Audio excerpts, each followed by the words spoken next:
This is the Horse Radio Network. This is episode 690 of Horse Tip Daily. A different horse tip, a different equine topic, a different equestrian expert every day. Horse Tip Daily brings the world of equine knowledge to you, one day at a time. Today's tip is brought to you by Fleeceworks, saddle pads providing quality design, timeless style, and superior performance.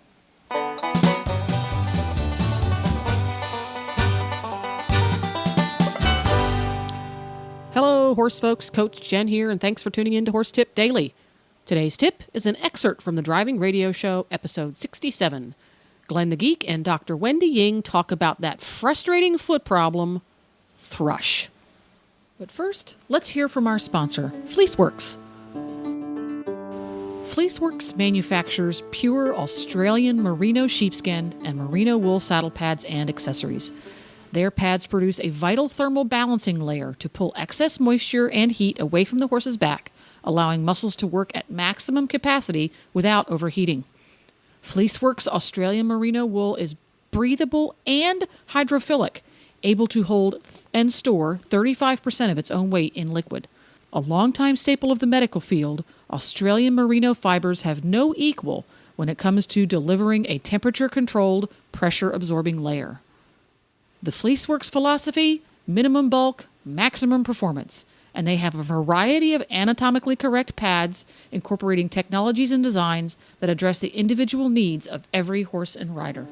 Ask for Fleeceworks saddle pads and accessories by name at your local tack and feed store, or visit them online at fleeceworks.com. Now, enjoy today's tip.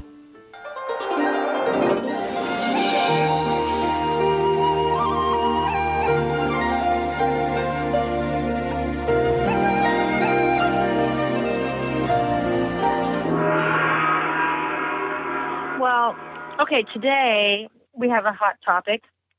Because of all the rain that we've had, and because of the change of season, I think a lot of people are dealing with thrush. Yeah, we have that bad in our neighborhood here, actually. Oh, you do? Yeah. Well, also people that don't have it yet, or maybe have a little bit of thrush just brewing, that live in the northern regions where the horses are in more often. You know, once it gets colder, some horses are in 24/7 in the winter. That's when also thrush can start to become a major problem. And so most of us know that thrush is when the hoof has a smelly kind of blackish gray discharge. It's a mix of, and let me just preface this with all horse people say, you know, my grandpappy told me, whatever. Yep. So there are probably many different kinds of thrush, many different forms and functions, but it's usually a mix of fungi and bacteria, which is why it makes it so difficult to treat. Also, it's just the nature of horses. They live in, you know, a wet, dirty environment, and they have this place open to that. So it's most thrush involves an anaerobic bacteria and a fungus. Those are both hard to treat. Anaerobic bacteria means bacteria that thrives in a zero oxygen environment. So when the dirt gets packed in there and the bacteria are all underneath the dirt, they can really thrive in that area. And then fungi are very difficult to kill because unlike bacteria, they have a cell wall. So it's hard to have medicine penetrate the cell wall. So there are many different kinds of thrush treatments. I'm going to tell you my favorite treatment for thrush. Okay. And I think that the majority of successful thrush treatments work because the people are diligent and doing it every day. So even if you don't use my thrush treatment, it doesn't matter. But if you do something to the hoof every day to clean it, you're going to have a better outcome. Also, you have to figure out why your horse is susceptible to thrush and why the other ones aren't, or why one foot is susceptible to thrush and why the other feet aren't. Many times you'll have a case of sheared heels where in between the sulcus of the frog, like right in the middle of the frog, in between the heels, there's a real deep pocket of thrush. And that many times because the hoof is imbalanced. So they get it's the mechanical forces pulling those heels apart, and then bacteria is opportunistic and gets in there and attacks it. So if you never cure the problem with the foot, you're never going to cure the problem with the thrush. So for me, I treat thrush with the Chinese medicine philosophy. So in Chinese medicine, thrush is damp heat and phlegm. So like I talked about before, damp heat is like sticky, it's smelly. In this case, you might not feel that it's hot, but it's like, there's lots of exudate. So the way we treat it is we need to get rid of the damp heat. So this is very similar in dogs when you have like dogs that have, like red hot pus between their pads. This also can be a treatment for that. So what I like to use is coptis. I've talked about that herb before, and coptis is like, it's a yellow powder, and it clears the heat and it drains dampness. So basically that means it's a drying agent. And I use coptis cream a lot, but when I try to do the thrush remedy, I use the powder because it's even drier. So I use the coptis powder, and clearing the heat means it's anti-microbial and antifungal. Okay, that makes sense. Yep. And so what I do is I alternate with the treatment of one day powder and the next day oil. So I have to thank Dr. Swanson for this recipe, actually. He actually improved my recipe a lot and mentioned, he told me about neem oil.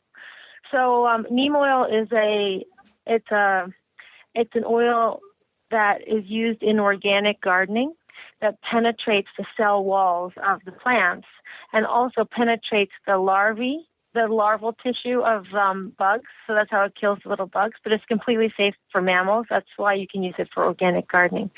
So you use some neem oil, which helps penetrate the cell wall, and then with it you mix eucalyptus oil and tea tree oil, which also antimicrobial, antifungal. There have actually been studies showing that tea tree has some effect against staph and MRSA. So it's a very powerful antibiotic.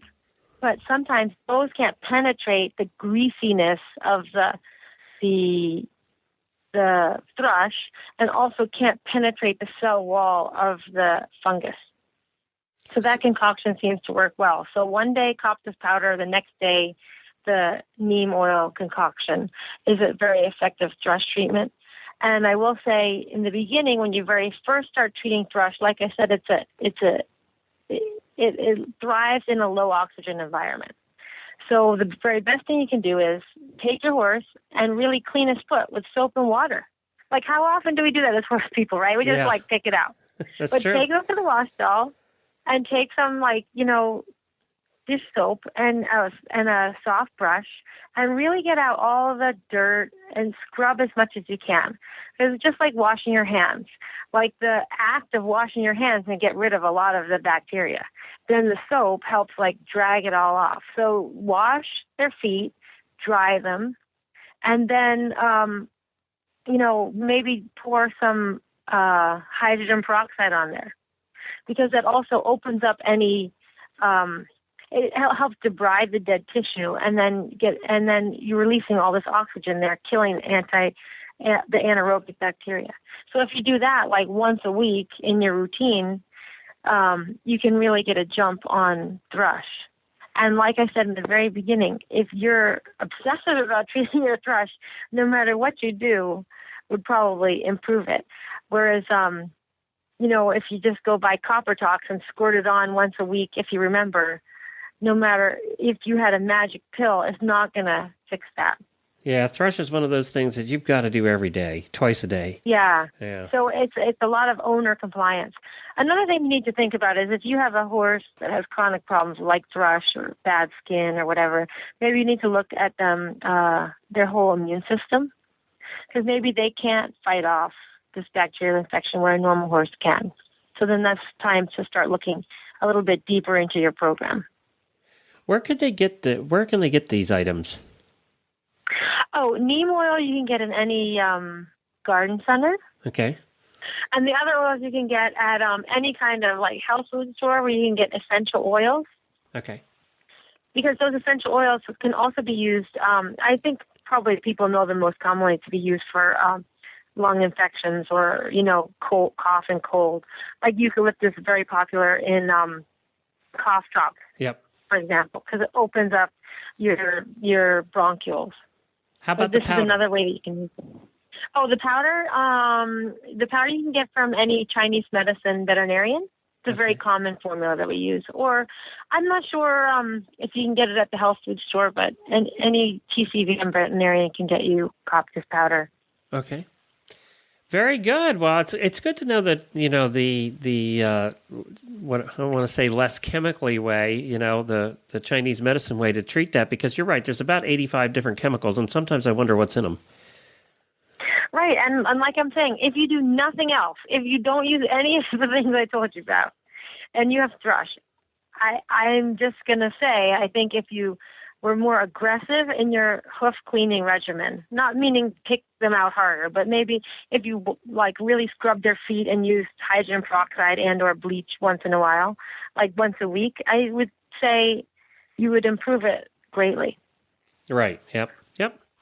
Well, very good. So it's just a little bit of elbow grease that you need. Well, thank you, Wendy. We appreciate it. And, of course, that's how you can avoid, getting it in the first place. Prevention is the best medicine, they say. If you just can't get enough of Wendy and Glenn, you could listen to them every week. Just go to drivingradioshow.com. Don't forget to support our sponsors here on Horse Tip Daily because they make these podcasts possible. Today's tip has been brought to you by Fleeceworks Saddle Pads, providing quality design, timeless style, and superior performance. Ask for Fleeceworks and new TheraWool by Fleeceworks at your local tack shop. Please stop by the Horse Tip Daily Facebook page and let us know what you think of the tips you hear on the show. It's also a great place to tell us about topics you'd like to hear us cover on the show. You can subscribe to all the great shows on the Horse Radio Network through iTunes or Zune and get your horse podcasts automatically downloaded to your iPod, Zune, or MP3 player. You can also listen to the shows right on Facebook. The player's right there every day. I'll be back again tomorrow with another new expert and a different horse tip. Until then, go ride your horse. The Horse Radio Network and the Horse Radio Network hosts are not responsible for statements of guests or their opinions. Use your own judgment when listening to the tips provided by the experts on Horse Tip Daily.